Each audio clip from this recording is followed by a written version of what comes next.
Há cerca de 350 mil anos, nós, Homo sapiens, fomos modificados geneticamente por extraterrestres. Estes seres aterrissaram pela primeira vez aonde o rio Tigre e Éufrates encontram o Golfo Pérsico. A razão para isso é que nessa área há uma alta concentração do que é chamado de ouro monoatômico, que é encontrado nas águas do mar. Hoje em dia, a maior concentração deles é encontrado nas águas do Havaí. Os seres extraterrestres foram chamados de Anunnaki, que significa aqueles que desceram dos céus, e que estavam em busca desse metal para reparar a atmosfera do seu suposto planeta natal chamado de Nibiru, e que também supostamente esse metal repara e implementa todas as funções corporais, retardando o envelhecimento. O ouro monoatômico faz parte do metal que chamamos de metal supercondutivo. Supercondutividade permite que você transmita, por exemplo, que você transfira eletricidade por um fio desse material e que você não perca nada dessa energia transferida, como resultado da dissipação de energia pelo calor. Então, se você entrar com 100% de energia, significa que você também terá uma saída de 100% de energia. Agora, aplique esse princípio ao seu cérebro, que é uma enorme máquina elétrica sensível. O ouro monoatômico faz com que seus caminhos neurais sejam como se fossem autoestradas de energia quântica.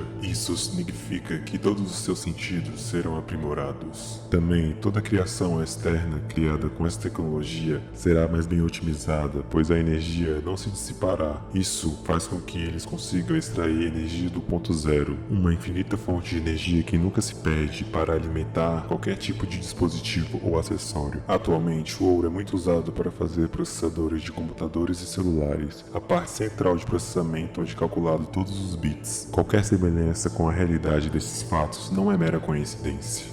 Então, os Anunnakis procuravam por esse ouro monatômico, o que envolve um grande esforço, pois tem que ser extraído da água do mar ou processá-lo de tal maneira que o ouro, geralmente em pares de 8 átomos por molécula, pudesse ser separado em partículas individuais e, dessa maneira, os elementos monatômicos eram separados de seus parentes multiatômicos de maneira similar ao processo de produção de urânio 235. Por conta desse esforço, os Anunnakis utilizaram escravos, pegaram seres que já estavam em um estágio relativamente evoluído aqui no planeta e os modificaram para fazer uso de escravos inteligentes. Pegaram a parte de sua costela, que é uma fonte perfeita de DNA por conta da medula óssea, para mapeá-la e mesclá-la com o seu DNA, acelerando assim seu processo evolutivo natural e fazê-lo um ser inteligente. Este primeiro ser criado foi chamado de Adapa. Qualquer semelhança desse nome com outros textos não é coincidência. Com esta manipulação de DNA e engenharia genética,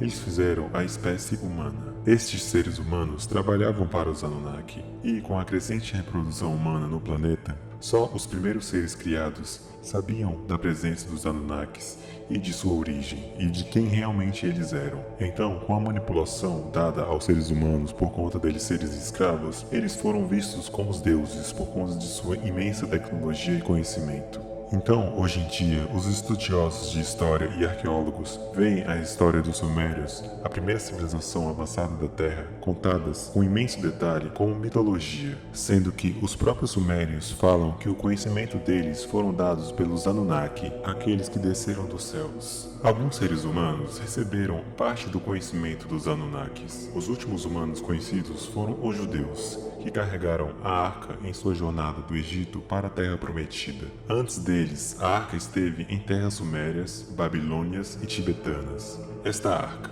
não a Arca de Noé, ela era conhecida por possuir poderes além da imaginação humana. Ela podia levitar e liberar o fogo das estrelas, como era contado. Uma perigosa exibição de poder como fogos de artifício que ocorria quando os elementos monatômicos se tornavam estáveis. Para torná-los estáveis novamente, você precisava saber certos segredos. E com esses segredos, você poderia preservar a arca, assim como os seus poderes. Os homens que detinham conhecimento dos segredos da arca tiveram suas longas e prósperas vidas. Onde quer que a arca esteja, a cultura que a possui prospera. E durante os últimos séculos, ela foi levada de Jerusalém até Roma, depois até Londres, e agora supõe-se que ela esteja nos Estados Unidos da América. A arca sempre se moveu para o oeste e continuará movendo-se para o oeste. Desde o início, as pessoas que possuíram a arca nunca deixaram de possuí-la, e eles têm grande cuidado em manter e preservar a pureza do sangue dos detentores da arca.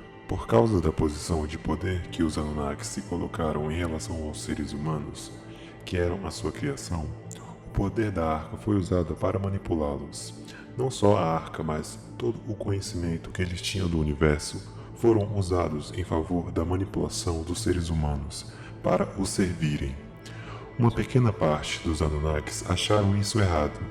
Viram que sua criação era um ser vivo em essência, assim como eles mesmos eram, com o direito de conhecer e aprender sobre a vida e o universo.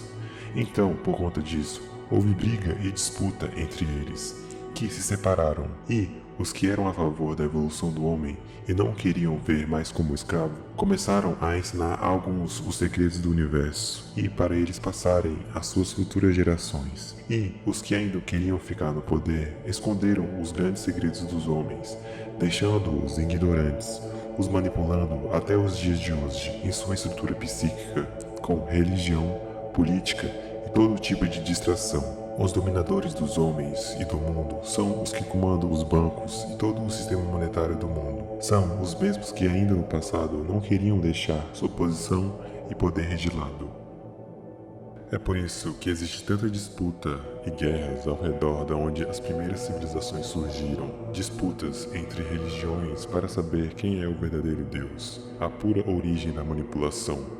A sabedoria de entender esses fatos é se colocar no lugar de um ser que está em constante evolução, aprendendo uns com os outros, ajudando a evoluir cada ser a entender a verdadeira história da Terra. Quando esses fatos alcançarem uma massa crítica, então o planeta dará um salto evolutivo para uma nova humanidade.